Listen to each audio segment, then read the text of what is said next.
Hi there, thank you so much for joining me today. My name is Natasha. Welcome to my channel.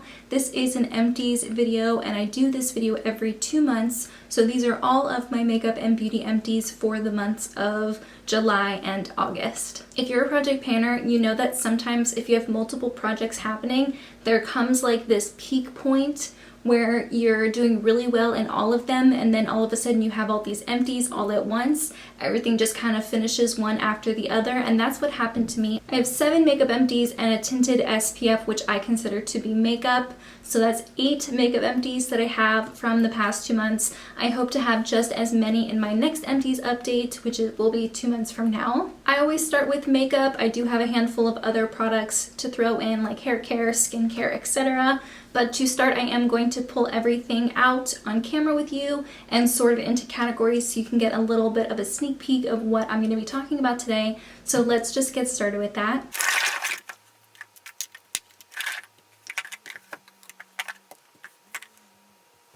And I'm going to start with makeup because that's always my favorite part of these videos to watch. And I will get the mascara out of the way. I do have a Lash Princess mascara. I really like it. I've gone through probably 6 bottles of this at this point. I know that Essence did come out with some new mascaras that I would be interested to try. I think they have a tubing mascara now, which would be cool. I always find myself accumulating like mini mascaras just from, you know, buying little sets or getting gifts with purchase or, you know, things like that. So I do have a couple that I'm working through right now. And once I finish those up, I will probably try one of the other Essence mascaras. I have a lip liner here. This is one of the NYX Slide On Glide On lip pencils, and this one is in the shade Sugar Glass. If you can see from the packaging, you can kind of see that this was a really nice warm brown, a very light brown, and I do miss this now that it's gone. I think I will repurchase it at some point.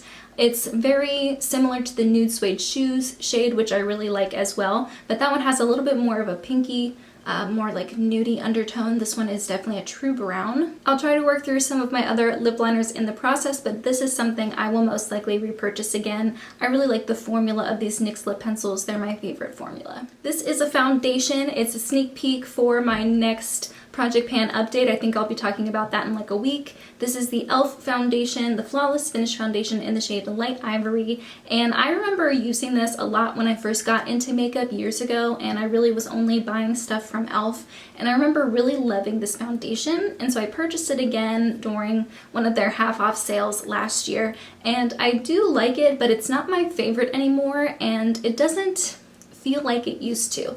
I'm not sure. I think maybe, I'm sure after all these years, I mean, probably 7 or 8 years at this point, they've probably updated the formula, but it's a lot more lightweight and light coverage than I prefer in foundations. I prefer more of like a medium foundation coverage, and this one just doesn't do that. Also, the Light Ivory shade is very yellow based. e.l.f. has expanded their shade range, so I think they have 40 or 50 shades within this line now, which is fantastic. It's a $6 foundation and you don't get a full ounce. This is 0.68 ounces, so it is smaller than your other ones, but I did track how many uses it took for me to finish this, and I do feel like it's a really great value for your money if you are the type of person who likes to just buy the same foundation over and over again. I would mix this with other higher coverage foundations in my collection to kind of take down the coverage, or if it didn't have the right undertone, this would kind of make it a little more yellowy and less pink. So it did serve a purpose in my makeup routine, but it's not something that I think I'll buy again. I have a liquid eyeshadow here from Stila. This is in the shade Diamond Dust.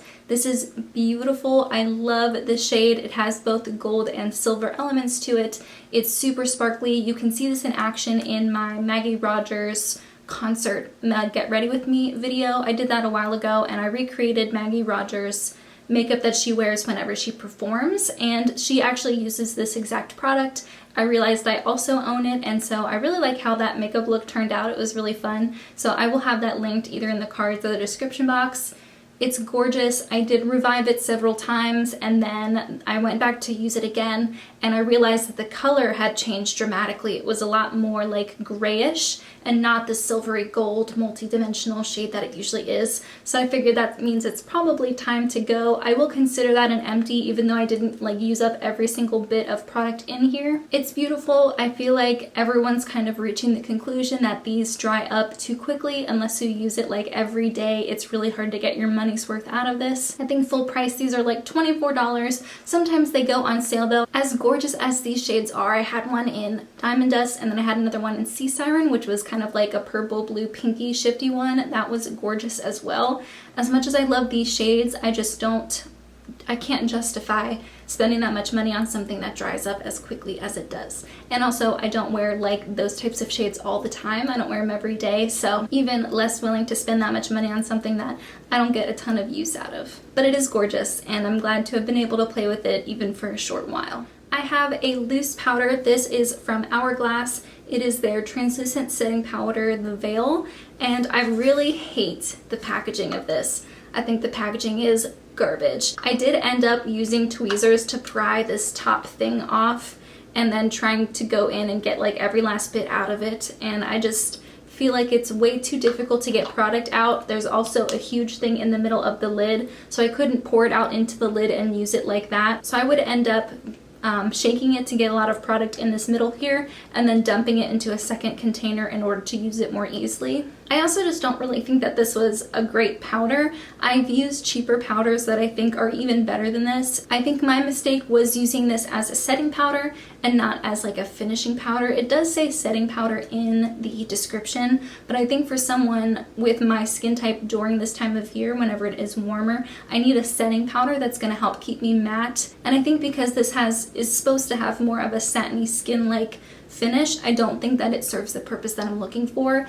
And on top of that, I went through it within a couple months of continuous use and it's like $46. So it's just way out of my budget to be going through something like that. So I think that was like the final turn off, the fact that I only used it for like 3 or 4 months straight and it was already gone. All in all, I will not purchase this again. I have some other powders that I'm playing with, but I think at the end of the day, unless I find something that is worth paying a higher price for, I think I'll probably just go back to the RCMA powder. I've used up one of those in the past and I think it does a good job, and you get like 3 ounces of product for 14 bucks. It's a great deal. And you know, something like this is something I use a lot of. I use it to set my entire face, and I like to set my foundation and concealer before I put my other powder products on. I just purchased the Too Faced Peach Matte Powder. I think that one will do a lot better of a job because it is a mattifying powder and I always hear really good things about it. I got it on sale so I didn't have to pay full price, which is great. And I think it's around the same size as this, if not a little bit bigger. So hopefully I have better luck with that one. And yeah, I definitely won't buy this again. I just don't feel like I have the right skin type or makeup preferences for something like this to work for me personally. The next 2 makeup empties I have are 2 pinky highlighters from Wet n Wild specifically. The first one is a powder and the other one is a liquid. Let's talk about the liquid first. It's the MegaGlo Hello Halo Liquid Highlighter in the shade Halo Goodbye. I did take the stop route and make sure I got use out of all of it. I talk about this extensively and over again in my Partners in Cream updates because it was in there and it took me like, I don't know, 6 months to finish. This isn't like the most metallic looking. It definitely has a softer, gentler type of glow, and for that reason I would use it to mix in with my foundations.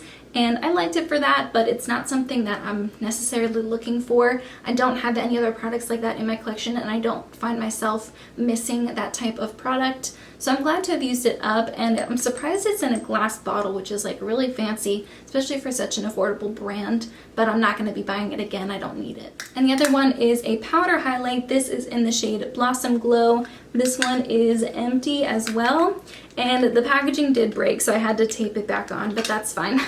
And this was like a $5 powder, and it was so beautiful. I think if they had a lighter shade that was a little bit more champagne-y golden, I probably would have purchased that also back in the day. This was a really pretty like pinky metallic shade. I don't even know if I can show you. Can you see that? There was some product left in like the corners, so I did end up taking that and repressing it into another container and then finishing it that way. This was a really nice highlighter, very shiny and metallic and beautiful. That pinky undertone was really pretty, but I don't really feel like I need a ton of pinky highlighters anymore. I just feel like I'm kind of moving into more champagne like golds, even just more natural looking highlighters in general, which I never thought would happen. I've always really loved a really impactful highlight. So I'm glad I used it up. It feels good to have finished a whole highlighter. That's not something that happens. I think I've only ever done it once before, and it was the Kevyn Aucoin highlighter. We'll give you a little bit of a close-up of that empty pan just because I feel like that's so satisfying to see. I don't really plan on purchasing from Wet n Wild again in the future.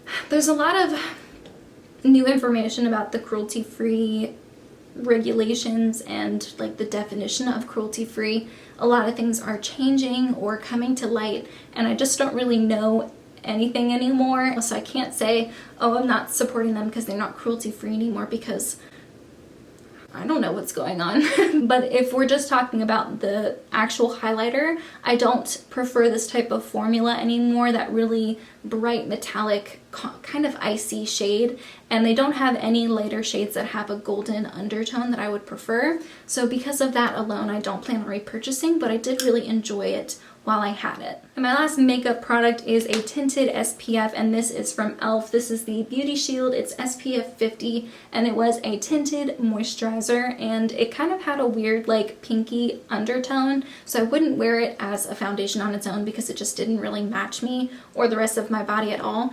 So I would use it underneath foundation. I did like it. I don't know if they sell this anymore. I don't see anything with this packaging on the e.l.f. website. They do have a Beauty Shield with an SPF, but I don't know if it's the same product because it's in completely different packaging. I'm going through a lot of SPFs right now. This isn't my favorite formula just because it's not as lightweight as some other products I've used, but I do think it's a great price point, and you do get a lot of product in here. This is 1.69 fluid ounces, and I think it was $12, which you can usually get stuff for half off on the e.l.f. website if you just wait for one of their sales, which they have multiple times a year. So I think it was a good product. I enjoyed using it up, but I have other SPFs that I prefer. Now really quickly, let's go through the other stuff. I'm going to start with the one body care product I have. This is the Alba Botanica Hawaiian Detox Frothy Scrub, and it says it's an anti-pollution volcanic scrub. So this was black, and then it had little granules in it, and it wasn't the thickest, most scrubby scrub out there. It definitely did the job, and I liked using this before I would put on like fake tanner or anything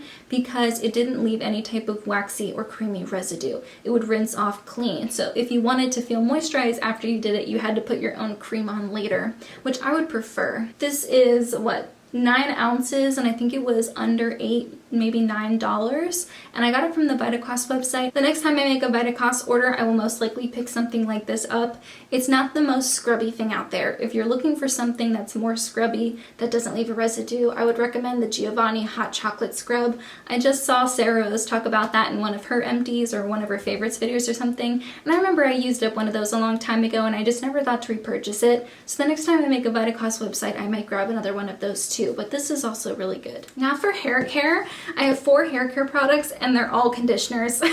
So I like to change around my conditioners and shampoos a lot. I don't usually go through one bottle of each at a time. I'll kind of use the Pacifica conditioner one day, and then a purple conditioner another day, and then just kind of like, you know, change it up every single time I wash my hair, just because I like to do that. I don't have any reason to do it. So I have 4 conditioners here. I did not go through 4 full bottles in 2 months time. Most of them were like almost finished, and I just kind of ran out of them all at the same time. 2 of them are purple or toning conditioners. I have the Pravana Perfect Blonde Purple Toning Conditioner. This was really nice. It's very, very pigmented. I also have used up the mask version, which is a more pigmented version of this on top of that, and I really like both of them. I think they're great. Pravana is a great cruelty-free purple brand if you're looking for that, and a lot of purple toning stuff smells like bubblegum, which is a really nice added bonus. This was also just a really nice conditioner. It made my hair feel really soft and moisturized, so I would purchase something like this again. A little bit more expensive, but if you're looking for impact, you know, this is a good thing to try. I also have the Hask Blue Chamomile and Argan Oil Blonde Care Conditioner. This one was more blue than purple, and I don't feel that this one was as effective. I would have to use it more often in a row to get the results that the Pravana one provides in just one use, and I still don't really feel like it had the same type of impact as the Pravana one. Also smelled like bubblegum, which was great. Was also a really nice conditioner. I think I used it last night. I used the last of it last night, and my hair does feel very nice and shiny and soft. I don't know if Hask is cruelty free or not, but this is like $6. It's a great price, and I have used other stuff from Hask before, their other shampoos and conditioners, and really liked them. So if they are cruelty-free, I would consider purchasing it again. This one here was a gift. This is the Paul Mitchell Instant Moisture Conditioner, and I remember talking about a shampoo from Paul Mitchell called The Wash, and it was a moisturizing shampoo that I loved. And then I think the formula changed. I asked my future mother-in-law to get me another bottle of that because she is a hairstylist, and she got me the new version of it, and I don't feel like the formula is the same. So unfortunately, I don't know what to do because I think it's gone. And this was the conditioner that goes with it. And this is really nice too. It wasn't the most moisturizing, even though it is from their Instant Moisture line. It was nice. I don't think it's my favorite conditioner I've ever tried. I have another one I'm about to talk about that I absolutely adore. So this one was okay. It was perfectly fine to use up, but it's not one that I feel like I need to run out and get again. This one, however, this is the Pacifica Banana Love conditioner, and this is so wonderful. You've heard me talk about this in countless other Empties videos before, and I don't like to use them as much whenever my hair is longer because I go through it so quickly because it's only 6 ounces. And I need a lot of conditioner to do my entire head every time. So I just blow through it too quickly for the cost whenever I have really long hair. So I like to reserve this for when I have shorter hair. Pacifica had a really good like 30% off everything sale on their website last year. So I did buy a couple more bottles. I think I have like maybe 1 or 2 left. I'm not going to start using them right now because my hair is so long. I would just blow through them within like 2 weeks time. I'm just going to use other conditioners in its place. But once I cut my hair again and go a little bit shorter, then I will come back to it. It smells like banana dessert. And I wish I could just buy this in bulk, like in a huge like liter bottle. That would be fantastic. And I have 4 skincare products before we're finished. This one is a declutter. This is the Yes to Cucumber Soothing Cooling Hydrating Mist. And this is one that has one of those like aerosol spray cans.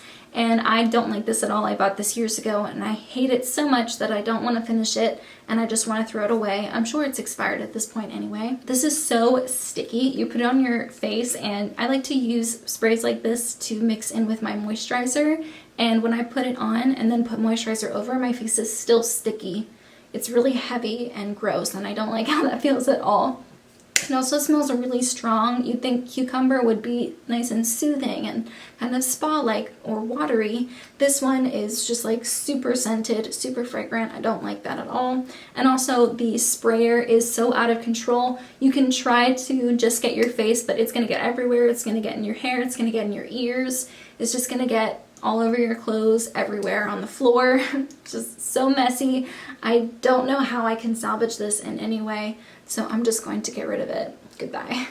I have a cream here. This is a moisturizer from e.l.f. It's the Superhydrate Moisturizer with Hydrating Squalene. It's the one in this really light purple container.